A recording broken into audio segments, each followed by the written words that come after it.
Good morning, everybody, and welcome to the fourth week of the fall 2018 British Lit semester.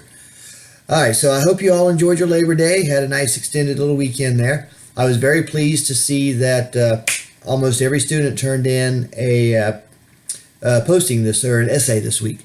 Last week that wasn't the case, and I gave a lot of feedback to those that did take the time to turn in an essay last week. This week, I'll still give feedback, but it won't be as detailed. I also won't take the time this week to mark every single grammatical error in the first couple of paragraphs like I did last week. I may mark one instance of every error and leave it at that and say, if you lose a point or lose 2 points because the grammar is bad, just say you lost points because of the grammar. I only marked one instance of every error.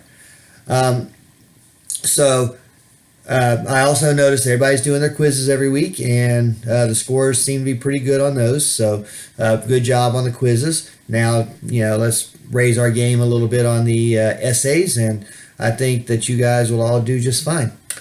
All right, this week we're going to see Mary Wollstonecraft again. Remember, last week we saw her reaction to Edmund Burke in Vindication of the Rights of Men. This week we're going to read a very small portion, and pay attention to the page numbers in the schedule. I'm not asking you to read every page of Wollstonecraft's entry on Vindication of the Rights of Woman, not women for some reason. It's Vindication of the Rights of Woman. But I'm only asking you to read the letter to, I can never remember this guy's name, Talleyrand Perigord.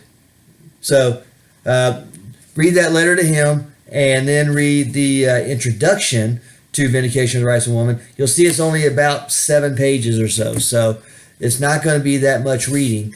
I did not have you read anything beyond that because I think that letter and that introduction capture the tone of Wollstonecraft's argument in this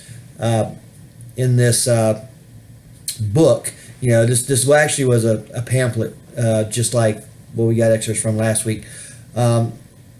I think it captures the tone of the book, and it captures her main argument, which is essentially that women should receive the same education as men and not be educated just to be charming wives or mistresses.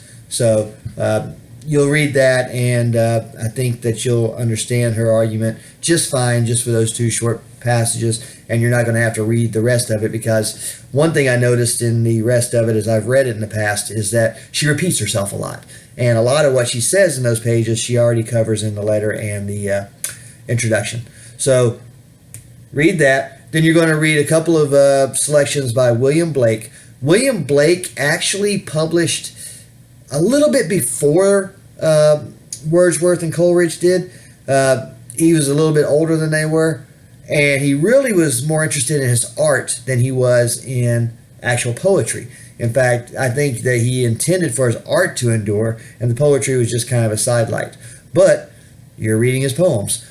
Take note that I think it is for the Lamb and the Tiger both, that you'll see a little photo of what the little book's page that these poems first appeared in, which were Songs of Innocence and Songs of Experience, which are kind of companion pieces. The Songs of Innocence was published first. It was about the innocence of childhood. And then Songs of Experience, it was about some of the what happens after you gain a little more experience and you see the darker side of life, if you will. Be careful not to think that the tiger is an evil being in this.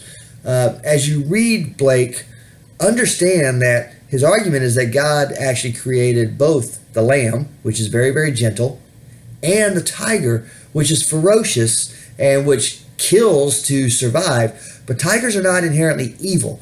Tigers only do what they've been designed to do by the same creator that created the lamb. So don't fall into that evil trap, because I will mark that question wrong if you mark it as evil on the quiz. Say ferocious, say a killer, say whatever. Just don't say evil. All right. And then the other one you're going to read is John Keats. And he's going to kind of give you your introduction to next week's poets, which are the late Romantics. So next week you're going to read Percy Bysshe Shelley and Lord Byron. But John Keats is also of that late Romantic school.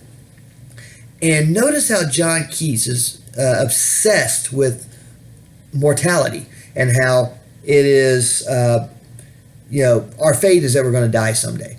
He addresses that, and he also addresses immortality.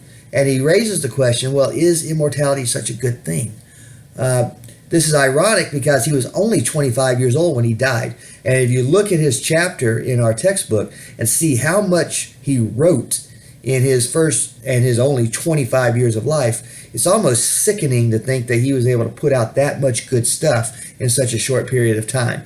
For somebody like me that struggles to get one thing published, it's like, damn you, Keats. But he was very, very good at what he did. So you'll see that the Elegy Marbles one is a sonnet, whereas the Ode on a Grecian Urn is obviously an ode.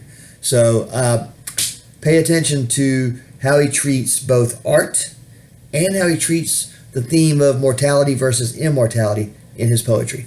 And I think you'll do just fine. So that's it for this week.